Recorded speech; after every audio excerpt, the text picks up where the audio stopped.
Hi everyone and welcome to the book reviews for the books that I read in February. I'm really excited to get going and tell you about these books. They're both definite recommendations. The theme in February was historical and cultural books, and I really feel like it was a theme that worked so well because I absolutely loved both books. I really found them to be different and unique, definitely a nice change compared to the normal YA books that I would normally read. I guess we should just get on with the book reviews and talk about these amazing books. So the first book that I read was And the Mountains Echoed by Khaled, Hosseini, and this is a standalone book. I've previously read The Kite Runner and A Thousand Splendid Suns by this author, and both of them were absolutely amazing, so I was really excited to see how this one would compare to them. This one is a novel about how we love, how we take care of one another, and how sometimes the choices we make can resonate through different generations. The novel talks about how families nurture, wound, betray and sacrifice one another, and how we can sometimes be most surprised by the actions of those closest to us at the times that matter most. As it's an amazing cultural read, we get to travel around lots of different places in the world, such as Kabul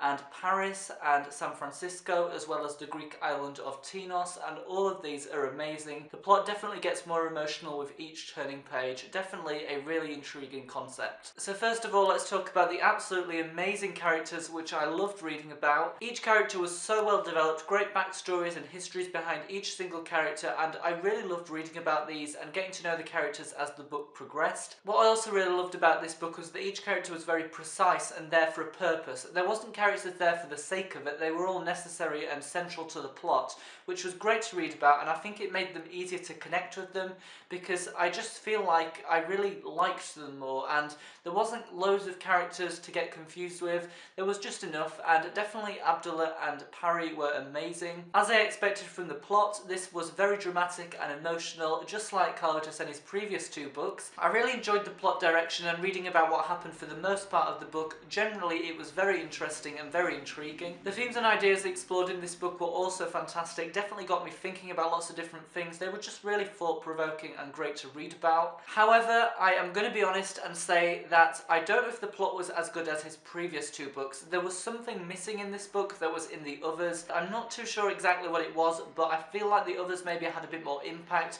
Maybe the concepts were slightly more intriguing. As a book on its own, it's amazing. You know, I think that, what happens is great to read about and everything, but I think you have to compare it to the other two books, which are so good and really fantastic, that maybe this isn't as good as them, but still amazing. Let's talk about the writing style, because Khaled Hosseini is a beautiful writer. He really makes everything so vivid and imaginative, very creative. It's a very unique writing style, and I think it flows so well between different chapters, and you can just really identify if you start reading that it's Khaled Hosseini. He just has a very precise way of giving his information. It also feels very cultural to read, which is great from a cultural book, and I think this is because some words are kept in the original language, and this is really nice. Having foreign words in books really adds a different dimension to it. They still explained what they were and you could understand things, but it just added something different to it, and I think it works really well because of this. If they were translated, I don't think it would have sounded as good. It just added something different to it, which I loved. So now for my overall rating for And the Mountains Echoed by Khaled Hosseini, I'm going to give it a 4 out of 5. I was a bit unsure initially because I was thinking maybe a 4.5, but then I considered the plot and how it wasn't as good as his previous two books,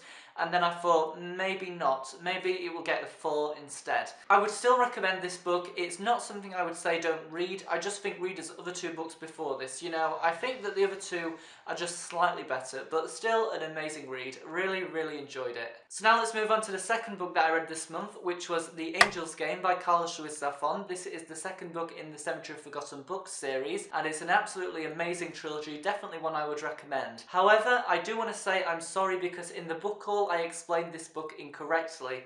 I assumed that it would just continue on from the first book, but in fact the story is actually quite different. Although it's set, chronologically after the first book, it does tell a different story. The main character is a different person, so I was a bit unsure when I started reading it, and I didn't expect it to be different, but it was still amazing, and a book about books, so how could I stop reading? So this novel is set in Barcelona, which is an amazing place, and the main character is David Martin, who makes his living by writing books. He's had quite a troubled childhood, and because of this he decided to escape into the world of literature and really explore different things through the ways of writing. He has quite dark imaginings when he writes, and these are not necessarily as strange as you might imagine to start with, because he eventually discovers some letters in the mansion that he lives in. These letters hint at the mysterious death of the previous owner of the mansion, and it's quite mysterious. David then receives the offer of a lifetime to write books to change the hearts and minds of different people. In return for writing this book, he would receive a small fortune, and then when he starts writing, he actually discovers a connection between the haunting book and the shadows that are lurking outside his house. Definitely mysterious, definitely creepy, crazy, but amazing. So I'm firstly going to talk about the characters, and I love the characters so much in this book because they all share the same love for reading that I do and the same love for literature.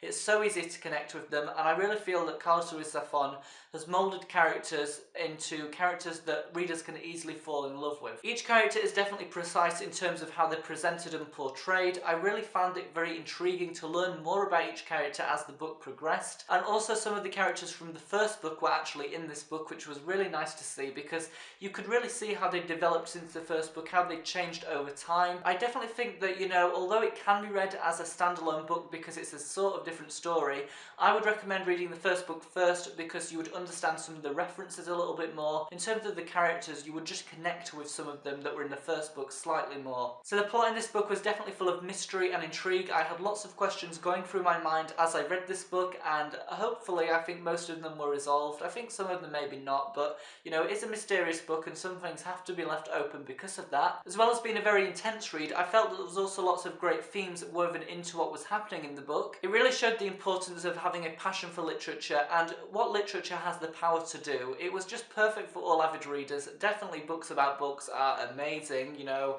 they're just so great to read. I just think they're very addicting because he's always talking and quoting about how great reading is. If I'm being really picky, I don't know if the plot was as good as the first book. It really had something lacking in terms of a spark maybe, that the first book was so amazing that this one didn't always live up to the expectations that I had. It was still an amazing read, and I think it's a great one to read. So I'm not saying it's bad in terms of the plot. In terms of the writing, I definitely have to admit that it was beautifully translated from Spanish. Everything flowed so well and it was so vivid and descriptive and just amazing to read about. Great quotes woven into the writing style. It was definitely not simplified for the purposes of translation, and that is great to know. I also feel like the style of writing really helped to pace this book to get the most effect out of it, because at times there was a lot of description, maybe the plot was slightly slower at them times, but the questions were being built in terms of the mystery. And then because of this, things seemed to just suddenly jump out at me that I never expected at very unexpected times. Then it got really intense because of that, and then, you know, the mystery was built up again and intense again. It was amazing. Really worked well. Also, like with And the Mountains Echoed, a few of the words were kept in the original language, and I really loved these so much because it just added another dimension. Obviously, I understand Spanish because I'm learning it and I understood some of the words, but if you're not, you would probably want to look at what they are. They're just quite simple words, but you know, really, if you know them, it makes more sense. I think they weren't translated because they would have sounded kind of clunky if they were translated into English. I think it would have disrupted the flow of the language, so it really had an extra unique element because of that. So overall, for The Angel's Game, I absolutely love this book, and therefore I'm giving it a 4.5 out of 5. I can't give it a 5 because it wasn't as good as the first book, but it was still an amazing read. Books about books are always good. You know, I need to read more of them in the future, as I always keep saying. It's just an amazing trilogy. I really hope to read the final book this year because I can't wait to see what happens in that and what stories will be explored in that one. So everyone, that is it for these two book reviews. I really hope they were useful and helpful, and you know, if you want to ask any more questions, feel free to do that in the comments below. But until next time, thank you so much for watching again, and see you all again later.